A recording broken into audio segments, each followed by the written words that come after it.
Olá, seja bem-vindo. Está começando o Talentos e Negócios e hoje vamos trazer muitas informações acerca da saúde bucal e dos procedimentos orofaciais estéticos. Minha convidada é dentista, especialista em estética do sorriso pela São Leopoldo Mandic de São Paulo, também especialista em harmonização facial e membro da Associação Brasileira de Halitose, indicada inclusive como profissional referência no tratamento pela própria associação. Doutora Cristiane Ferreira vai falar para a gente sobre harmonização facial, lentes de contato e tratamento de halitose. Seja bem-vinda. Obrigada, Fernanda. Obrigada pela presença, amiga. Obrigada. E eu sei que você vai trazer hoje muitas informações para agregar aqui para o nosso público do Talentos e Negócios. Afinal de contas, o nosso sorriso é o nosso cartão de visitas, né? E hoje, com tantos avanços tecnológicos, é mais do que fundamental cuidar do nosso sorriso para trabalhar não só a parte da saúde, mas também da estética, né, Cris? Todo mundo hoje quer, né, melhorar alguma coisa, quer agregar, quer ficar mais bonito, né? Mais bonita. Com certeza. E hoje, quando eu falo assim, vamos ao dentista, a gente não pensa só nessa questão da cárie, né, da limpeza, de um canal, ou às vezes da ortodontia, mas também de todo um tratamento estético com esses procedimentos da harmonização facial que hoje estão tão em alta. Vamos falar um pouquinho, o que afinal de contas é a harmonização facial? Então, a harmonização facial, ela veio para poder melhorar essa parte do envelhecimento, né? Nós vamos envelhecer, não tem como a gente fugir disso. E a vaidade, o cuidado, a preocupação em estar cada vez melhor, ela veio trazendo essa parte de harmonização. O que eu posso melhorar? O que não tá legal na minha face, né? A gente usa muito uma expressão de derretimento facial, porque com o tempo vai derretendo mesmo, é como se a face vai perdendo colágeno. Verdade. Então ela vai perdendo estrutura. Então a gente consegue melhorar isso, consegue trazer um rejuvenescimento, desde face, de lábio. Às vezes a gente está com alguma região da face mais marcada, né? Essa região do bigode chinês. Sim. Né? Que é uma região que a gente fala muito sobre ela. Verdade, porque que ela começa já a marcar, né? É uma, né, das regiões que mais marcam, assim, no rosto. E a gente consegue melhorar essa marca. A gente consegue melhorar a região onde tem olheiras profundas, através também do preenchimento. Preenchimento de malar, por causa dessa questão que eu tô falando, né? De ir perdendo colágeno e ter esse derretimento essa de queda, face. né? Aquela queda ali daquelas maçãzinhas do rosto. Isso mesmo. Então, são pontos estratégicos. A gente consegue aumentar um pouquinho de queixo, um pouquinho de ângulo de mandíbula, além aí do Botox, que todo mundo conhece muito, né? Botox aí dentro da harmonização facial. Claro. É o procedimento mais realizado, né? Exatamente. Por causa das rugas, das marcas de expressões. Inclusive, Cris, eu quero te perguntar qual que é a diferença do ácido hialurônico, né? Da indicação do ácido hialurônico e a indicação do Botox. Tá. O Botox é para poder suavizar rugas, linhas de expressões mesmo, aquelas marcas, né, que com o tempo vão surgindo. Então, o Botox, que é uma toxina botulínica, o Botox é uma marca, na verdade, né, mais conhecida, mas o nome mesmo é uma toxina botulínica. Entendi. E a gente aplica essa enzima para paralisar esses músculos, suavizar essas marcas de expressão. Entendi. O legal é que essas marcas de expressões sejam amenizadas, mas deixando o paciente ainda com a expressão facial, né? Com o paciente certeza. não pode perder, Não. aplicar tanto produto, Não pode, fica artificial fica demais. muito artificial. Então, o Botox, ele é indicado para as rugas. O ácido hialurônico, que são os preenchedores, né? Eles são indicados para preencher as regiões que foram perdendo colágeno, aquelas regiões que a gente vai envelhecendo, que vai caindo, que vão ficando aquelas marcas mais profundas, né? Então a gente consegue suavizar isso de uma forma a trazer aí um rejuvenescimento. paciente ficar mais bonito. Muito bem. Agora, Cris, por onde que o trabalho da harmonização deve começar? Porque a gente vê aí muitas pessoas, às vezes, exagerando quando se fala de harmonização facial e acaba a gente tendo um resultado desarmônico ao invés de harmônico. Então, como que deve ser feita essa avaliação? Tá. Eu trabalho dentro da harmonização, desde facial a oral, Fernanda. Eu tento trabalhar com mais naturalidade possível. E a primeira pergunta que eu faço para o meu paciente quando ele senta na minha cadeira, desde que seja a parte estética oral ou a facial, como eu já falei, é o que te incomoda. A estética vai muito do que incomoda o paciente, né? Definição de estética, ela é ampla. Nem sempre o que eu olho para você e acho que isso precisa melhorar é o que te incomoda. Às vezes eu vou trabalhar, né, com aquele objetivo e o que está te incomodando é outro. Então a gente precisa conhecer o que o paciente está buscando, o que ele quer, né? Mas vamos falar assim, um tratamento que dá muito resultado, que eu acho que é por onde os pacientes têm que começar na parte de harmonização, é pelas rugas de expressões, né? Que é o Botox, porque o Botox, o resultado dele é muito rápido, né? A gente com 2 dias, com 48 horas, já começa a fazer um efeito. É lógico que ele atinge o pico dele com 15 dias após a aplicação. Então o paciente já começa lá e fala assim, poxa, cadê aquelas rugas que estavam aqui, verdade, né? E assim, é um efeito muito bom, tem um resultado muito bom. Qual que é a durabilidade do Botox? A durabilidade do Botox é de 3 a 4 meses. Só que está muito associada com como é o estilo de vida do paciente. Aquele paciente que tem muita expressão facial, que faz muita atividade ao ar livre, pedala, corre, faz movimento de impacto, tá na academia fazendo atividade física, aquele paciente que, né, se expressa, que força mesmo os músculos. Aí dura menos, né? Paciente que transpira muito por causa de atividades físicas, esses pacientes, a durabilidade do Botox é menor. Mas em média de 3 a 4 meses. A durabilidade do Botox. E a harmonização facial agora? Vamos falar um pouquinho sobre ela. Ela é permanente?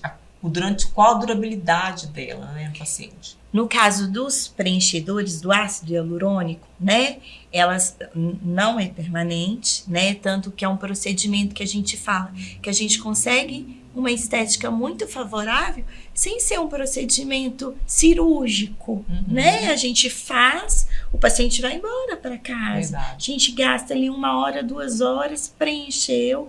Em alguns casos pode ter hematoma. O preenchimento, diferente do Botox, ele é imediato, o resultado é imediato. É lógico que tem um inchaço decorrente da aplicação do preenchedor, mas você preencheu, o resultado é imediato. O paciente já sai do consultório vendo o resultado. Só que a durabilidade dos preenchedores também é entre 9 a 12 meses. Então, são procedimentos que você vai fazer para ficar bonito, né? Mas que precisa estar sempre em tratamento, né? Hoje, além do Botox, da toxina botulínica, dos preenchedores, o que está em alta aí são os bioestimuladores de colágeno, que já são tratamentos. Já são tratamentos. Esse já previne. O envelhecimento. Isso, ele já é para estimular o colágeno. É diferente do Botox ou do preenchedor, que são feitos para diminuir uma ruga, para suavizar uma linha de expressão. O bioestimulador de colágeno, eles são feitas algumas sessões, né? Normalmente 3 sessões, é lógico que tem que avaliar individualmente cada paciente, mas de princípio 3 sessões, com intervalo de 30 dias, e é aplicado um bioestimulador. É um produto que vai ativar a produção do colágeno. Então, ele já é um tratamento. Entendi. E esses resultados? Você começa a ver esses resultados e como que eles funcionam? Então, o que a gente tem hoje em dia para falar sobre o bioestimulador de colágeno, assim, para entender um pouquinho mais, porque é algo mais novo, algo mais recente, não é todo mundo que conhece, mas que surgiu muito aí agora no carnaval, mas que foi muito corporal, né? Sabrina Sato, essas musas aí do carnaval, a gente brinca que elas tomaram um banho de bioestimulador de colágeno. E realmente é pro corpo inteiro. O bioestimulador de colágeno pode ser aplicado no bumbum, né? Em todas as regiões. A minha região é a face. Eu trabalho com a face. Mas desde então tem se falado muito em bioestimulador de colágeno. E é um tratamento, né? Já é algo que tem que se fazer com frequência, mas que vai estimular a produção de colágeno. E com 3 sessões já se vê esses resultados. Com 3 sessões já se vê resultado. É lógico que precisa se fazer um tratamento, mas de princípio, de início, são 3 sessões. Muito bom, muito bom mesmo. Quais são os riscos envolvidos agora nesses procedimentos? Vamos falar aí num todo, nesses 3 que nós mencionamos, no caso Botox, no caso do preenchimento e do bioestimulador de colágeno. Existe algum risco assim mais sério? Ou seria mesmo só a questão da aplicação e de não saber assim ter aquele limite na hora de aplicar? Isso mesmo. Na verdade, os riscos o profissional, né, tendo uma técnica correta, sabendo aonde vai aplicar, por exemplo, o Botox. O Botox, o risco de ter alguma complicação com o Botox é praticamente nulo, é mesmo, né, se for alguma coisa de técnica de aplicação, que pode ter uma ptose de pálpebra, mas aí é porque aplicou em um local que não deveria ter sido aplicado, né? Hematomas, que são alguns pontinhos que podem ficar roxinhos, mas que saem com naturais, 2, 3 dias. É algo bem leve mesmo. O preenchedor também feito com uma boa técnica, né? Hoje em dia se preenche muito com cânulas, então diminuiu aí risco de perfuração, de preencher em regiões que não deveriam ser preenchidos, porque a cânula ela não perfura. Então, também o risco é mais de hematoma, né? A região ficar um pouquinho endurecida ali nos primeiros dias, mas é muito tranquilo. São muito mais benefícios. E tem algum cuidado que a pessoa deve tomar depois desses procedimentos? O Botox, o paciente deve evitar atividade física as primeiras 24 horas, né? Evitar deitar por 4 horas após o procedimento. Mas são procedimentos que o paciente faz e pode voltar a ter uma vida normal. Não tem assim, limitações, não. Fez o procedimento e pode ficar bonito e trabalhar, beleza, e seguir a vida. Foi um avanço e tanto, né? Esses procedimentos estéticos hoje para nós. Principalmente para nós mulheres. Pessoal, não saia daí. Nós vamos para um rápido intervalo. Daqui a pouco nós vamos falar de um outro procedimento, que são as lentes de contato, que também está muito em alta e transformando os sorrisos. Não saia daí, que o Talentos e Negócios volta já.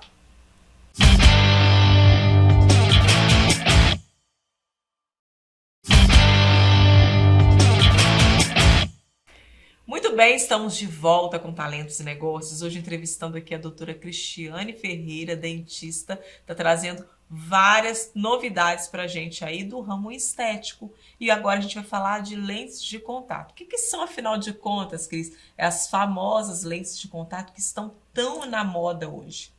Tá em alta mesmo, né? As lentes de contato, Fernanda, elas vieram para transformar sorrisos mesmo. Hoje é possível a gente pegar um dente que tem a indicação, que tem uma alteração de forma, de tamanho, de cor e melhorar a estética desse sorriso através dessas lentes. Essas lentes de contato, elas são finas camadas de porcelana, né, de cerâmicas, que são cimentadas, adesivadas sobre a estrutura do dente. Então, a gente consegue, se o paciente tem espaço entre os dentes, que são os diastemas, né? A gente consegue fechar esses espaços. O paciente que tem dente muito curto, porque o bonito, o sorriso, ele é realçado por um dente grande, por um dente largo. Um paciente que tem alteração de cor, que já fez um clareamento, mas que não alcançou ainda, né? Ficou satisfeito. A cor né? desejada. Com a cor só, apesar de clareamento ser um tratamento de excelentes resultados, mas em alguns casos específicos, o paciente tem um dente mais escuro por, né, manchamentos, e aí só o clareamento a gente não teve um resultado legal. Então, a lente de contato veio para a gente conseguir transformar mesmo o sorriso.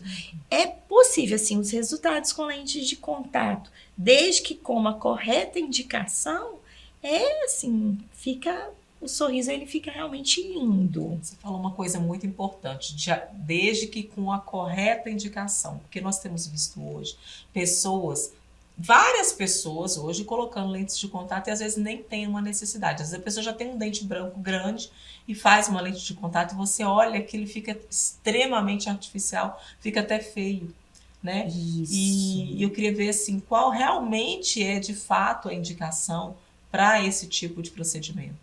Então, é muito importante ter esse cuidado, né? O natural ainda é mais belo, né? Quantos pacientes buscam um tratamento de lente de contato por modismo? Tá na moda usar lente de contato, né? Sem preocupar em ter uma cor branca, um dente branco, mas um dente natural, um dente bonito. Às vezes fica aquela coisa assim, artificial, de você olhar e falar assim, né? O que aconteceu ali? Já fugiu do padrão da gente achar natural e da gente achar belo. Então, tem que ter esse cuidado mesmo na hora de se programar, na hora de fazer um planejamento, na hora de indicar uma lente de contato. A lente de contato, como eu expliquei anteriormente, ela é indicada para casos que tem diastema, que são os espaços entre os dentes muito curtinhos, dentes com alteração de forma e de cor também, né? Entendi. Agora o paciente chega lá com um sorriso bonito, que a gente vai conseguir tratar com clareamento, com acréscimo em restaurações resinas, alguns procedimentos mais simples, mais conservadores e que vão ser a indicação. A gente tem que fugir muito do modismo, né? Porque depois que se faz uma lente de contato, isso é importante dizer também, é necessário um desgaste no dente, né? E não volta mais, né? Não volta. Que era antes. Esse desgaste, ele pode ser minimamente invasivo ou pode ser necessário um desgaste maior. Tudo vai depender de como que o dente tá na boca, do que eu preciso alinhar no sorriso do dente.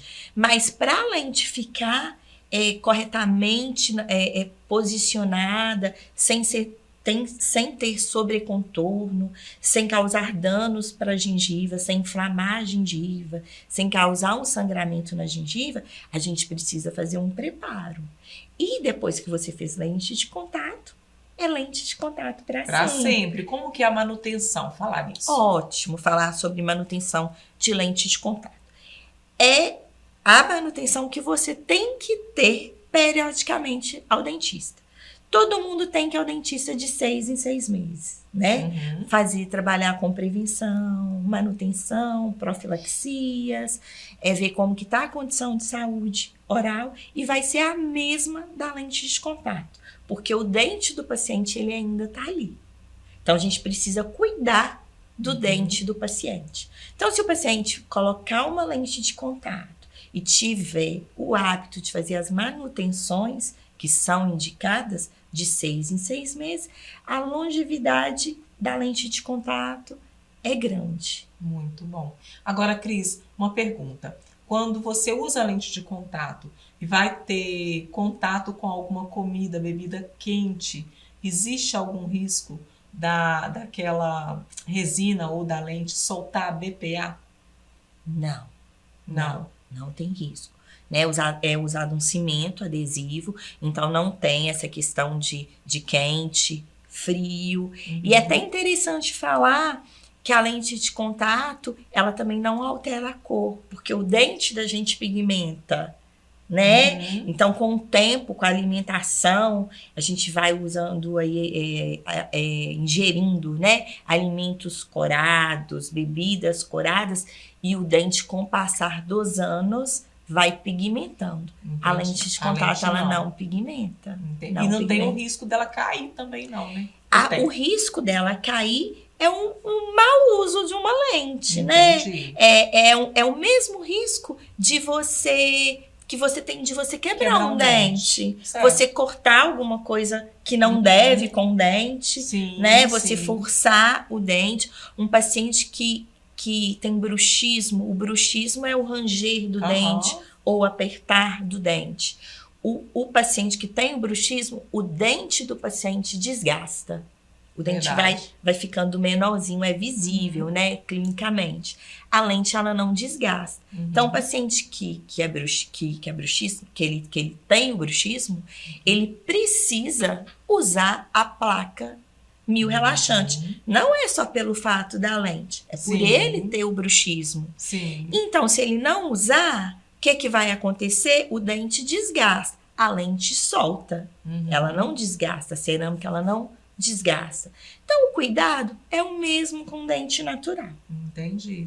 E agora, para a gente finalizar essa parte de lentes de contato, você falou comigo que dá para aumentar o dente. Mas dá também para diminuir o dente com a lente de contato?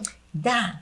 Só que aí o desgaste tem que ser maior, né? Se a gente quer diminuir um dente em comprimento, eu preciso desgastar ele e depois recobrir ele com a cerâmica, com a porcelana. Entendi. Então, um desgaste maior. Aqueles dentinhos encavalados não seria, no caso, uma indicação para lente de contato? Seria mais um aparelho ortodôntico? Então, tudo tem que ser avaliado. Mas se falta espaço e a gente vai colocar uma lente de contato sem corrigir o espaço, a estética não vai ficar satisfatória. Verdade. Né? A gente precisa abrir ali, expandir o osso, aumentar ali a arcada para poder alinhar o dente. Mas assim, 1 ou 2 dentes, poucos dentes, às vezes a gente consegue diminuir no dente vizinho e conseguir uma estética favorável. Em alguns casos, é indicado lente, sim. Ah, muito bom. Olha, a gente vai fazer mais uma rápida pausa. Daqui a pouquinho a gente volta com a doutora Cristiane para falar sobre tratamento de halitose. Não saia daí que a gente volta já.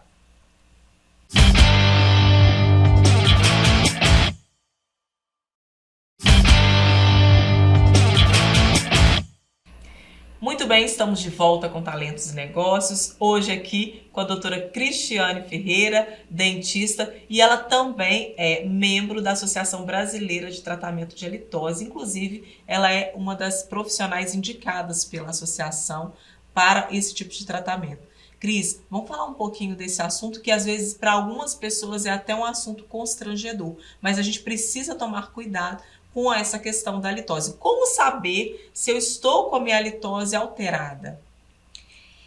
O jeito mais fácil, Fernanda, é perguntar a alguém próximo, né? Porque às vezes a pessoa fica ali na dúvida. É um tratamento que tem um envolvimento até psicológico. A maioria das pessoas que chegam buscando esse tratamento, elas já sofrem com isso há mais tempo ou acham que sofrem, né? Então, o jeito mais simples é perguntar a alguém próximo. Olha, eu tenho liberdade com você, eu convivo com você. Você já observou a alteração do hálito? Eu, no consultório, tenho um aparelho que faz o exame, que é o alímeter. Mas aí, o paciente precisa estar em tratamento, ir ao consultório. Então, a maneira mais fácil do paciente ter um diagnóstico é alguém próximo mesmo. Que vai poder indicar. E aí você vai ali, com esse aparelho, você vai conseguir saber o grau, no caso, né, do problema dele, para você poder fazer esse tratamento. Mas eu queria saber quais são as causas do mau hálito. Tá.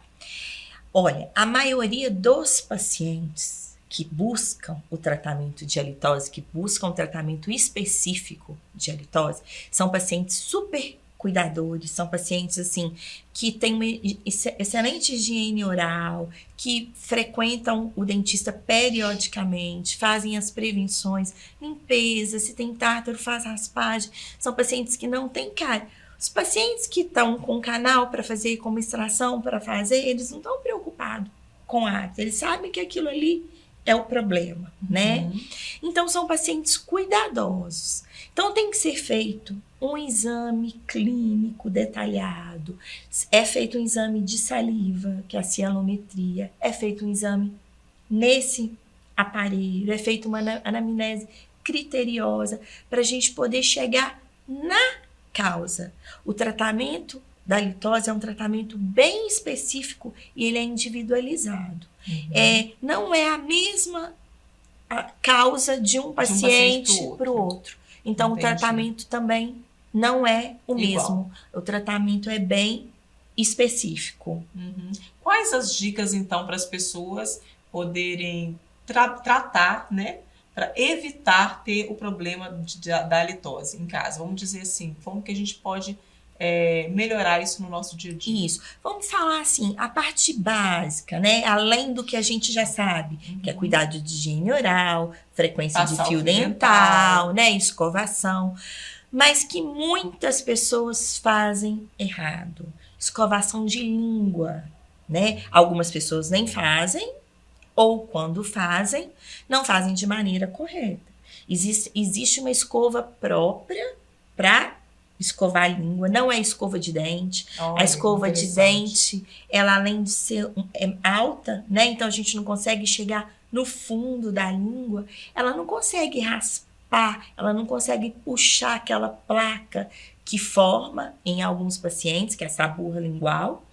Então, a maneira mais simples é preocupar com a coloração da língua. A língua não pode ter uma placa branca sobre ela, que é essa burra lingual. A língua tem que estar sempre rosinha. Então, fazer a escovação da língua com um limpador de língua, depois raspar a língua com raspador de língua, evitar jejum prolongados, né? O jejum, ele vai trazer uma alteração do hálito também.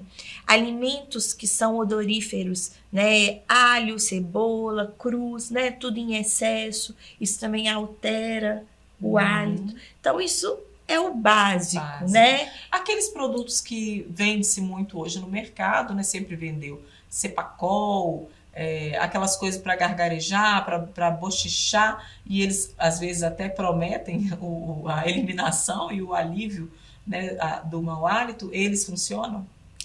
Então, isso é uma questão até interessante. Por quê?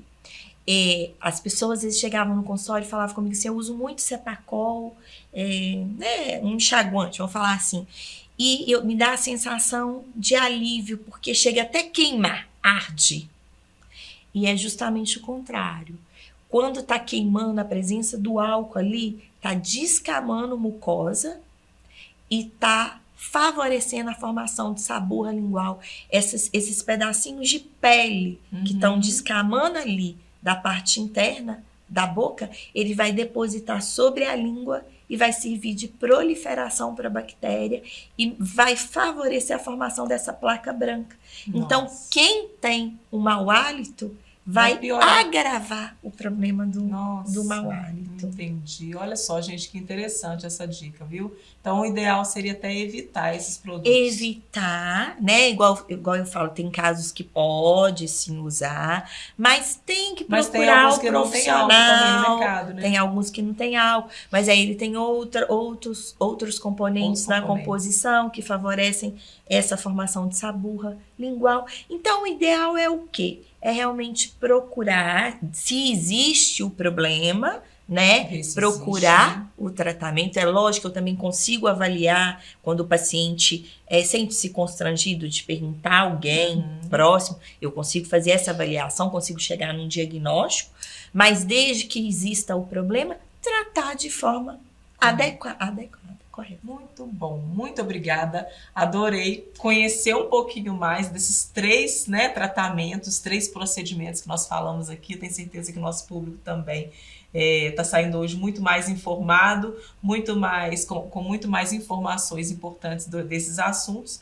E te agradecer, volto sempre aqui no programa, amiga. Obrigada, o prazer foi meu estar aqui com você. Muito Eu bom. adorei mesmo estar aqui. Muito bom. E vocês que nos acompanharam, continue aí com a gente, nos acompanhando também nas redes sociais. Na semana que vem tem mais um programa inédito, se Deus quiser.